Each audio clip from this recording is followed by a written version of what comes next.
It's all-out mayhem and gridfall. Give it your all to knock the opponents off an ever-shrinking arena. Every knockout costs a precious life. Last standing wins. A slam could have scored a knockout there.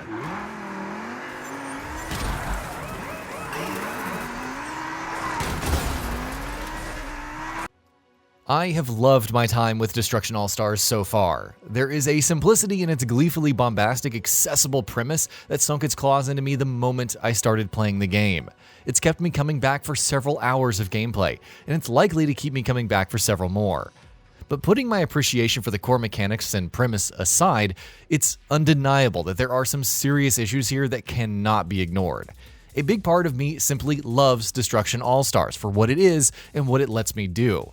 But another part of me is disappointed with all the caveats that go hand in hand with the game's biggest strengths. Before we go ahead, please consider subscribing to our channel. We upload new videos every single day, and your support really helps us out. With that out of the way, let's start.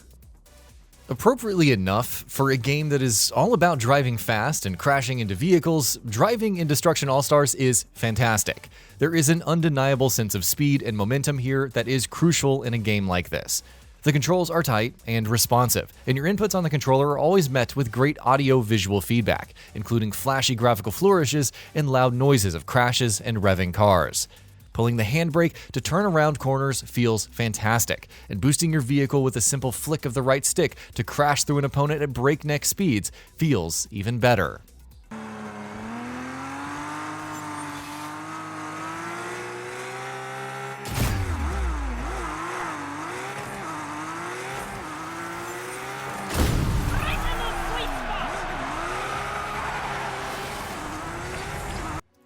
Destruction All-Stars also makes excellent use of the PS5's hardware to ensure that its frenetic action feels even smoother and more impactful. The game sports sharp and vibrant visuals and runs at 60 frames per second with hardly any frame rate drops to speak of. Meanwhile, the DualSense's adaptive triggers and haptic feedback are also leveraged excellently, from rickety vibrations when your car is seconds away from exploding in a glorious blaze to the resistance you feel in the trigger as you try and accelerate right after coming out of a drift. But unlike most other car combat games, Destruction All-Stars is about more than just driving. You also spend a fair amount of time outside of your vehicles, on foot. Vehicles here are disposable, and their health bars deplete pretty quickly, which means you're regularly jumping out of old cars and hopping into new ones.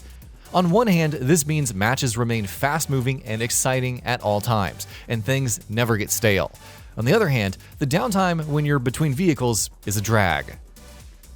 Appropriately enough, anytime you're on foot, you're extremely vulnerable, but having to frantically run around and look for a new vehicle while cars explode around you is no fun.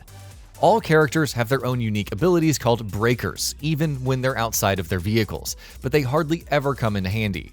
Frankly, in all the time that I've spent playing this game so far, I've only found activating breakers useful because they let me double jump and move faster, allowing me to get to a new vehicle more quickly. It also doesn't help that the on-foot movement and platforming in general feel a little wonky, with jumping in particular being floaty and inaccurate a lot of the time. Weird hit detection when you're on foot also means that the game will often register hits on you when there are no enemy cars around. Once you're back behind the wheel though, Destruction All-Stars flourishes, so it's a good thing that the vast majority of the core loop is focused on vehicular action. Though vehicles are disposable and easily found scattered around the arenas, each character in Destruction All-Stars also has their own signature hero vehicle, which can be summoned every once in a while when your hero meter fills up.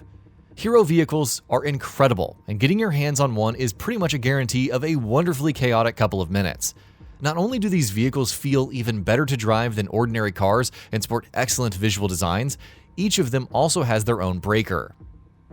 These breakers recharge on cooldowns and boast excellent variety across the roster of characters, from massive saw blades attached to the front of Bluefang's Shredder to plumes of fire bursting out of Fuego's Cerberus, to blasting supersonic damage-dealing waves of sound from large speakers on top of Harmony's Crescendo. When used at the right time, these breakers can provide cathartic releases of maximum carnage, injecting healthy doses of chaos in an already chaotic game. Variety, sense of personality, and strong aesthetics are things that Destruction All-Stars exhibits in everything from its characters to its vehicles to the arenas that you drive in, and that stands true for hero vehicles and their breakers as well.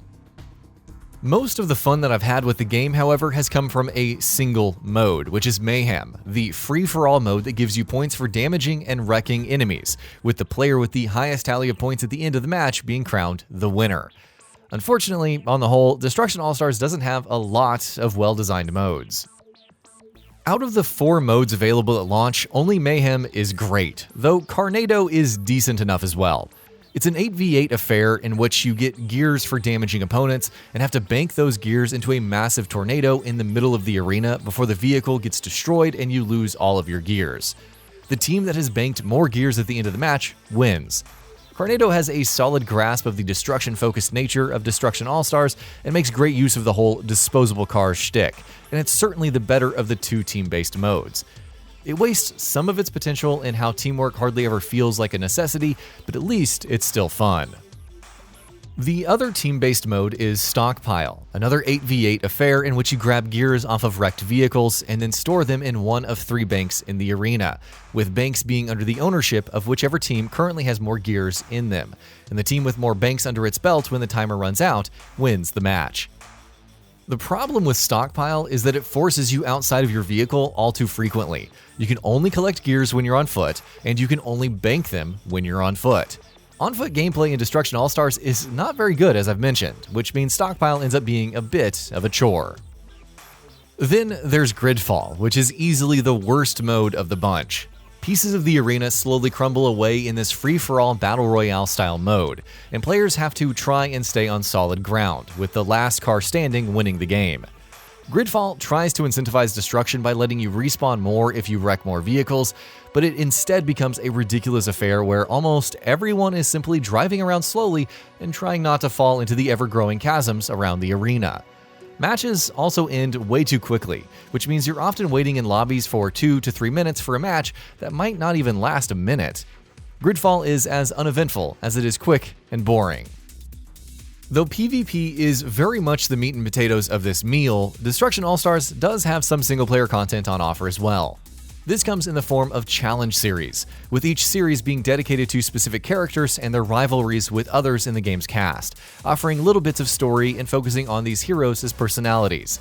Each series has a number of challenges on offer, ranging from variations of multiplayer modes to new but rather generic ideas of their own, such as time trials. Challenge series are fun, if not excellent, and are a decent aside to the multiplayer. Sadly, they're also crippled by shockingly bad monetization decisions. While you get your first challenge series for free, every other series has to be unlocked with destruction points, which is a paid currency. Locking actual gameplay content behind microtransactions is simply baffling to me. Destruction All-Stars is currently available for free on PlayStation Plus, and will be at least until the end of March.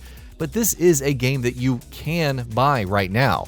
And once it's off PlayStation Plus, future players will have to buy it if they want to play it.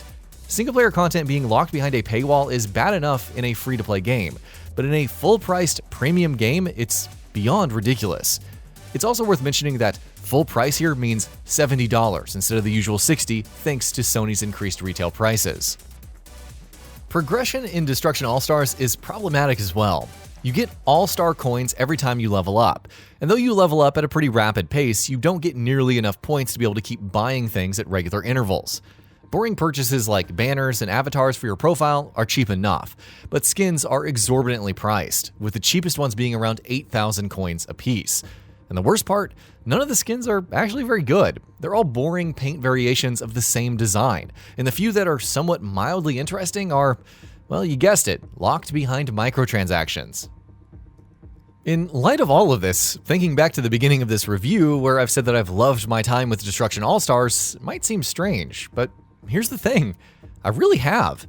I realize that for many players, this boring cosmetics and unrewarding progression might mean that there isn't enough incentive to keep playing, but in my experience so far, the core gameplay loop here is so ridiculously fun that even in spite of those issues, I've been more than happy to keep coming back. I realize that the selection of modes isn't the best, and locking single-player content behind microtransactions is, simply put, deplorable. but I have been having bucket loads of fun in Mayhem and occasionally in Carnado.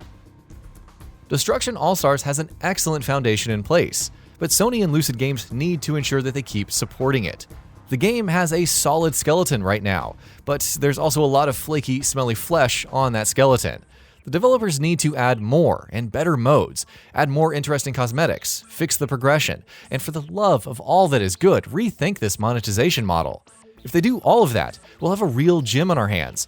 Right now, Destruction All-Stars is not a gem. Right now, it's a diamond in the rough. And that brings us to the end of the video. A quick request before we conclude.